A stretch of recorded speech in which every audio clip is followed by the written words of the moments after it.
यदा भूत पृथक भावम एकस्थम अनुपश्यति तत एव च विस्तारम ब्रह्म संपद्यते तदा। नमस्कार मित्रों, ये जो श्लोक है भगवद गीता के 13वें अध्याय का 30वां श्लोक है, जिसे हम आज गहराई से समझेंगे। तो आइए सबसे पहले इसके अर्थ को समझते हैं। तो जो श्लोक है वो कहता है, यदा भूत पृथक भावम, अर्थात जैसे पृथक भूतों के होने को, एकस्थम अनुपश्यति, अर्थात एक साथ स्थित देखता है, तत एव च विस्तारम, अर्थात उस प्रकार निश्चित ही विस्तार कर, ब्रह्म संपद्यते तदा, अर्थात तब ब्रह्म प्राप्त करता है। तो श्री कृष्ण यहाँ वर्णन करते हैं कि जो व्यक्ति पृथक भूतों के होने को एक में ही एक साथ स्थित देखता है, वह स्वयं का विस्तार करता है और ब्रह्म को प्राप्त करता है। तो यहाँ जो ये संदेश है, इसे हम प्रकृति और पुरुष के दृष्टिकोण से समझ सकते हैं। तो एक जो सामान्य व्यक्ति होता है, वह इस संसार में बहुत सारी विविधताओं को देखता है।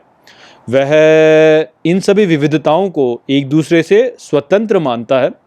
तो ऐसा जो व्यक्ति होता है, वह ये सोचता है कि ये जो ब्रह्मांड है, इसमें जो प्रत्येक व्यक्ति है या जो प्रत्येक जीव है, वह अपनी स्वतंत्र इच्छा शक्ति रखता है और इन स्वतंत्र इच्छा शक्तियों के द्वारा ये सभी जो इकाइयां हैं, ये वास्तव में एक दूसरे से पृथक होकर के स्वतंत्र रूप से कार्य कर रही हैं। तो ये जो भ्रांति है, इसको पिछले श्लोक में श्री कृष्ण ने समझाया था कि ये जो धारणा है, यह माया को उत्पन्न करती है। और उन्होंने वहाँ पे ये समझाया था कि जो सभी क्रियाएं हैं वह प्रकृति में होती हैं, जबकि पुरुष जो है वह केवल इनका साक्षी होता है। तो ये जो स्वतंत्र इच्छा शक्ति की भ्रांति है, यह केवल माया के द्वारा उत्पन्न होती है। वास्तव में किसी भी जीव की यहाँ पर स्वतंत्र इच्छा शक्ति नहीं है। तो जब स्वतंत्र इच्छा शक्ति नहीं है, तो इसका अर्थ यही हुआ कि सभी जीव जो हैं वो निर्भर हैं, और ये जो क्रियाएं हैं ये वास्तव में प्रकृति में ही हो रही होती हैं। तो स्वतंत्र इच्छा शक्ति किसी की है नहीं। कोई ऐसे स्वतंत्र रूप से कार्य नहीं करता है कि बस मैंने कार्य कर लिया, मैं करता हूँ। तो ये जो कर्ता का भाव है, यह भ्रांति है। तो यदि कोई इस विचार को समझ ले कि अरे ये जो कर्ता का भाव है ये वास्तव में भ्रांति है, तो वह फिर क्या करेगा कि वह इस पूरे अस्तित्व को दो विभागों में विभाजित कर देगा। एक भाग तो होगा जो कि वह स्वयं है, अर्थात पुरुष जो कि दृष्टा है, और दूसरा भाग जो होगा वह वो है जो कि वह देखता है, जो उसके लिए दृश्य है, जो कि प्रकृति है। तो इस प्रकार से इस संसार में जो भी वस्तुएं हैं, जिन्हें व्यक्ति जो है अपने से बाहर देखता है, वह सभी वास्तव में उसे केवल एक ही इकाई के रूप में प्रतीत होंगी, जो कि प्रकृति है। और हमने पिछले श्लोक में ये तो समझा ही कि जो हमारा मन है, जो हमारा शरीर है, जो हमारी बुद्धि है, वो भी वास्तव में प्रकृति का ही भाग है। तो इस प्रकार से फिर वह व्यक्ति समझ पाएगा कि अच्छा, जो भी कुछ मैं यहाँ देख रहा हूँ वह सब वास्तव में मेरे मन में उत्पन्न हो रहा है, और मेरा जो मन है वह वास्तव में आत्मा का प्रतिबिंब प्रदान करने वाला है शरीर में।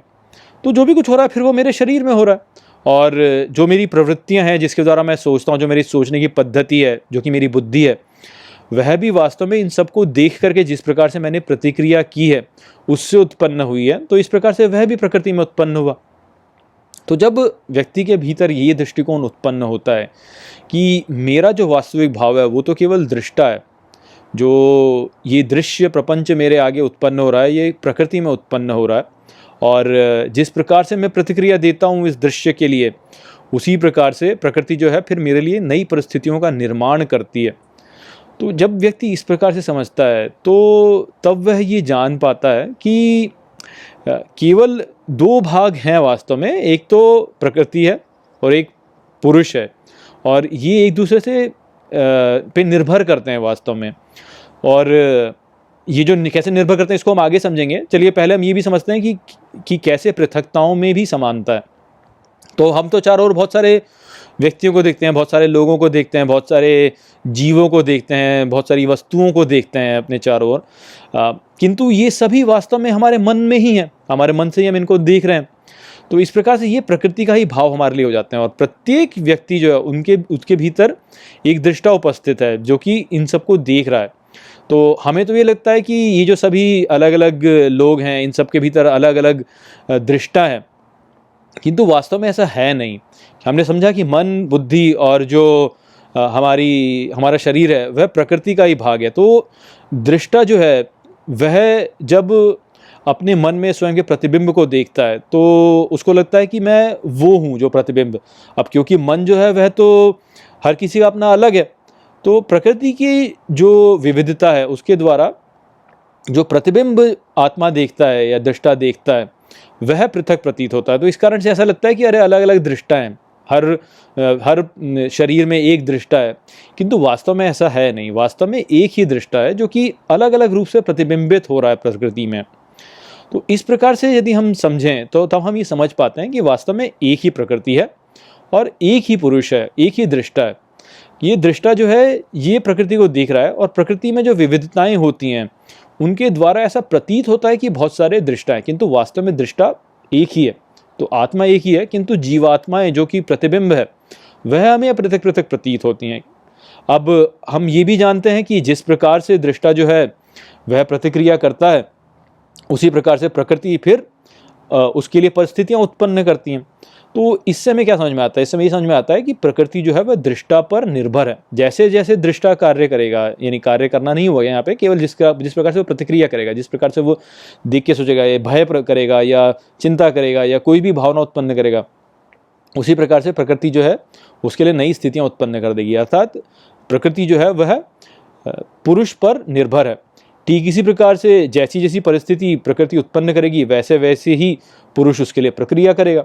तो पुरुष जो है वह प्रकृति पर निर्भर है। तो इस प्रकार से हम देखते हैं कि पुरुष और प्रकृति जो है एक दूसरे के ऊपर निर्भर है।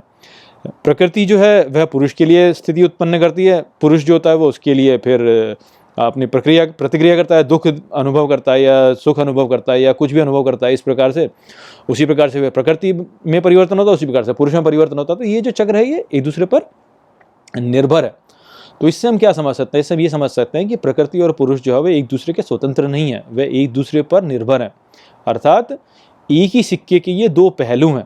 प्रकृति और पुरुष एक ही सिक्के के दो पहलू हैं, और वो क्या है? वह ब्रह्म है। तो ब्रह्म जो है वो ही आत्मा है।